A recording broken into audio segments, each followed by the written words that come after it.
If you recently bought an electronic drum set or a set of drum triggers and you're not getting the expressive playing that you see in all those demos, you're just getting straight up machine gunning, no dynamic range, how in the world can you fix this? My answer to that's coming up. What's up? My name is Justin. Welcome to 65 Drums, the place to keep on top of all things Edrum related. Hope you're having an awesome day. Now, I recently got an email from a guy named Matt who's got a Roland RT30 drum trigger on an acoustic snare. He's playing really soft hits, going to really loud hits, but no matter how hard or how softly he hits the drums, the results are always the same. Machine gunning, it always acts as if he's hitting it with all of his might. And his band has noticed, so we got to fix the problem. How in the world can you solve this? So the good news is your drum trigger is probably not the issue. Unless you've cranked it down so much that it's just smashed against the drum pad, then maybe this would be the issue because it's triggering way too easily. But usually it's not the drum trigger that's giving you the problem, especially if it's something like this. Your problems are probably stemming from different settings inside of your drum module. I'm going to show you how to fix this issue on a Roland TD30 and a Cat Percussion KT4, because all drum modules are pretty much the same when you really get down to it. So the first thing you want to do is hit the drum that's giving you the issues, because that selects it with inside the drum module.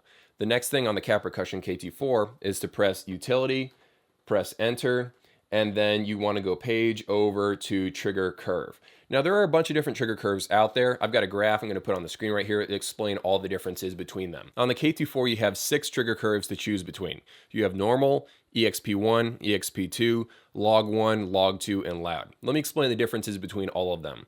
The first one is just the standard, trigger curve that you'll see on every drum module whenever you factory reset it to normal. This is basically a steady incline from soft hits to loud hits, trying to be as natural as possible for most drummers out there.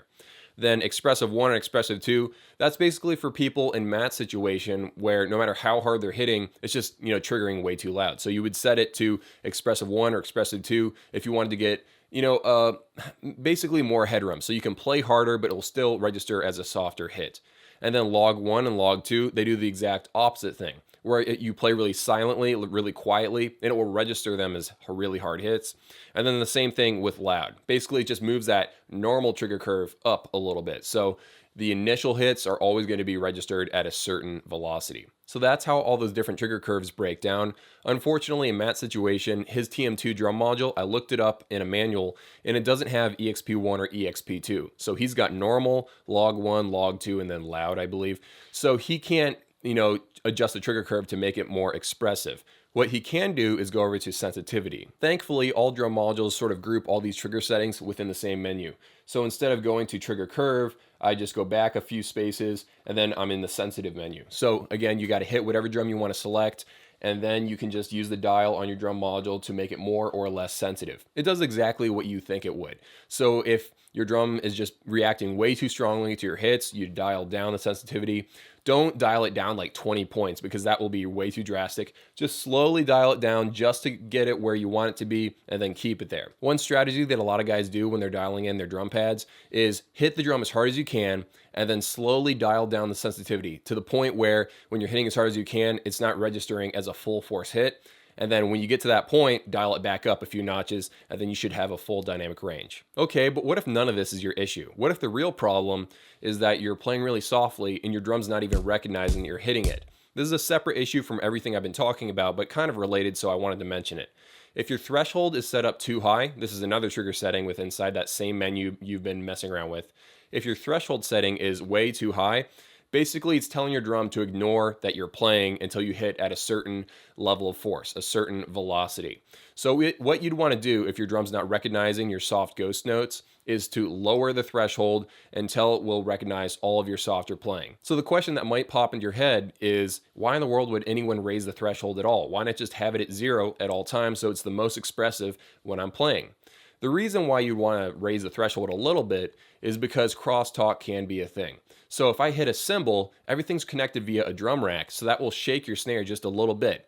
If you've got your threshold set to 0, then it will probably pick up that hit and think that you hit the snare as a ghost note. If I can give you another example, if you're playing an acoustic drum that has a drum trigger like a Roland RT30 drum trigger on it, then you might want to raise the threshold a little bit because when you hit an acoustic drum head once, it bounces around a lot afterwards. Everyone's noticed this. So your drum trigger could think that you hit it 3 times when you only hit it once. So raising the threshold can kind of fix the situation where the threshold is just high enough so it ignores all the aftershock waves after you hit it once, and it doesn't, trick the drum module into thinking you played it multiple times. So going back to the original question, if you're not getting a good dynamic range out of your pads or your drum triggers, first thing you want to do is go adjust the trigger curve. If it's being way too sensitive, you'd want to lower the sensitivity a little bit and then adjust the trigger curve to something like EXP1. If it's just not picking up your hits well enough, you might want to raise the sensitivity or gain in some modules, and then adjust the trigger curve setting to maybe loud. It just really depends on your particular drum, your particular module, and what kind of pads that you're using. I know the rabbit hole goes down even farther than this. If you want to know what all these weird electronic drum terms mean, I made a whole video about it. If you want to go watch it, I'll link it down in the description below. Hope you guys enjoyed the video, and hopefully it helped you with your situation. I will see you guys in a few.